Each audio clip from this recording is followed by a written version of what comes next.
go into that. This elder, who is a patriot, I'm on different planets. He's on Neptune. I'm on Saturn on this. I could not disagree more with former Speaker Newt Gingrich.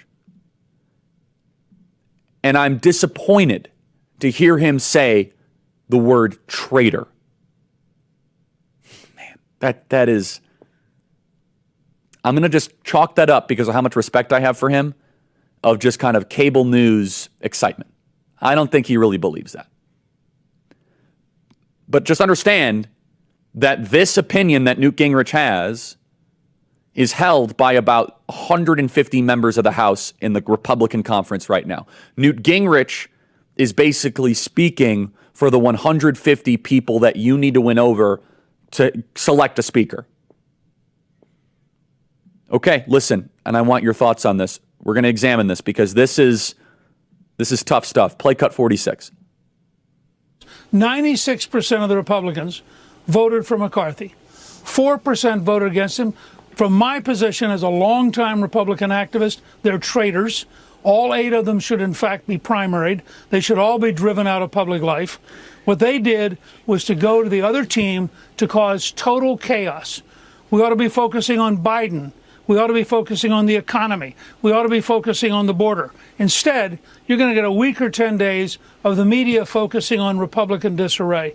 It's an astonishingly destructive behavior by a handful of egocentric people who think they're superior to 96% of the conference. Okay, lot to unpack there. These people are not traitors.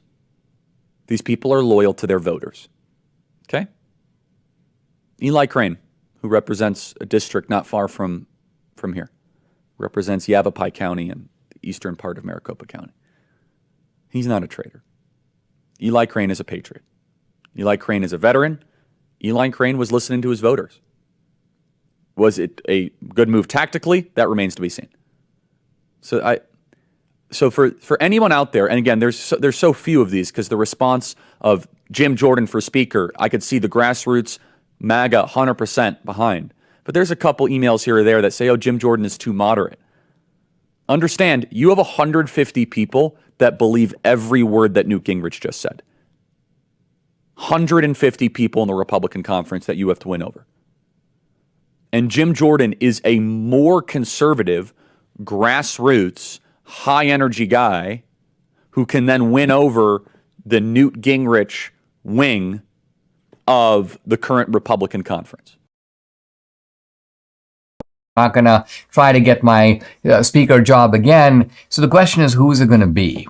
And this is not an area where I claim to have any kind of inside expertise. It was a long time ago when I was in Washington, D.C. that I followed, who's up and who's down and how the vote count might fall out. I don't do that anymore. I try to focus more just on ideas, on issues.